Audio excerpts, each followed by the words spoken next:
जय जगन्नाथ दर्शक बंधु आसतु जानिबा आज मुख्य खबर नंबर 1 कोनी पिलाऊ खड़ी छुआइले मुख्यमंत्री नुआ शिक्षा वर्ष में जातीय शिक्षा नीति को सरकारी विद्यालय गुड़िक कार्यकारी करने राज्य सरकार पक्षर व्यापक प्रस्तुति कर बुधवार ठारू शिशु बाटिका और प्रथम श्रेणी पिला नाम लेखा कार्यक्रम आरंभ कर राज्यर समस्त विद्यालय में नुआक खोली शिशु बाटिका पढ़ा आसुवा पाने प्रवेश उत्सव करने सहित खड़ी छुई पाठपढ़ा आरंभ करेंगे यही खड़ी छुआ कार्यक्रम 4 दिन धरी चलो। नंबर 2 बिजु जनता दल केंद्र सरकार को वाकफ बिल 2024 को कड़ा विरोध करिछि। एही बिल मुस्लिम संप्रदायर धार्मिक और संपत्ति अधिकार उपरे आघात देव बोली दल अभियोग करिछि। बीजेडी नेता तथा राज्यसभा एमपी मुजिबुल खान कहते जे वकफ संपत्ति मुस्लिम समाजर कल्याण और विकास पर उद्दिष्ट किंतु एही बिल ताकू दुर्बल करिवो। नंबर 3 24 घंटे बिजुली घड़घड़ी सह प्रबल वर्षा 5 दिन जाए कुआपथर वर्षा हेबा नहीं पूर्वानुमान करिछि पानीपाग विभाग। आजिठु पागरे परिवर्तन हेबो किछि स्थान रे प्रबल वर्षा हो पारे।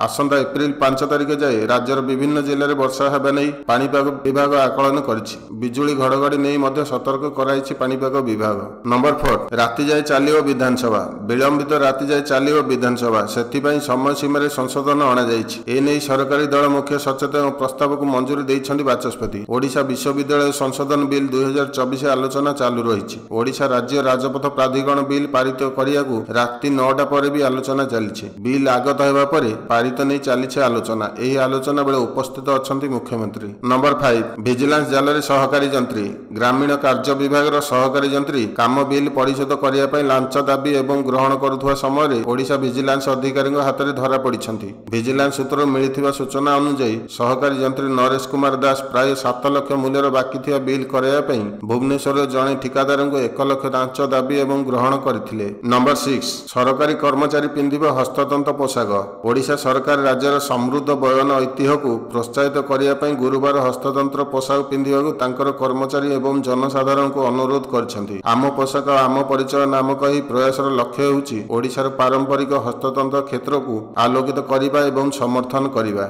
नंबर 7 सीएजी हाथ में खनि दुर्नीति राज्य में गत 22 वर्ष में खनिज अंचल लीजधारी माने किभली मन इच्छा खनिज पदार्थ उत्तोलन करिसेंति तार दस्तावेज राज्य महालेखाकार हाथ में लागिछि। एथिपई सुप्रीम कोर्ट का हस्तक्षेप पर 2टी पर्यायर खनि लीजधारी माने प्राय 17,703 कोटी टଙ୍କା पैठ करिसेंति बोली राज्य महालेखाकार अतुल प्रकाश करिसेंति। नंबर 8 अर्थनीति धोईजिव 1.4 ट्रिलियन डॉलर समग्र विश्व उपर शुल्क लदिब अमेरिका। बुधवार राष्ट्रपति डोनाल्ड ट्रंप घोषणा करिसेंति लिबरेशन डे अर्थनीति को मुक्त करिया बदले तांका कड़ा शुल्क नीति विश्व अभिवृद्धि लगाइबा ब्रेक मुद्रास्फीति बा दरदाम को तेजिबा सह एहाको विश्व को एक आर्थिक विपर्यय को ठेलीदेव। यह सहित 1.4 ट्रिलियन डॉलर एक वाणिज्य युद्धर सूत्रपात हेब बोली एक अध्ययन जना पड़ी। ट्रंप का घोषणा मुताबक जो राष्ट्र अमेरिका उपर जेतिकी शुल्क लगाइबे अमेरिका भी समान मात्रा टिकस कसिब। नंबर 9 मियांमार पर जापान क्यूस द्वीप में शक्तिशाली भूमिकंप झटका अनुभूत होइछि। जातीय भूकंप विज्ञान केन्द्र अनुसार बुधवार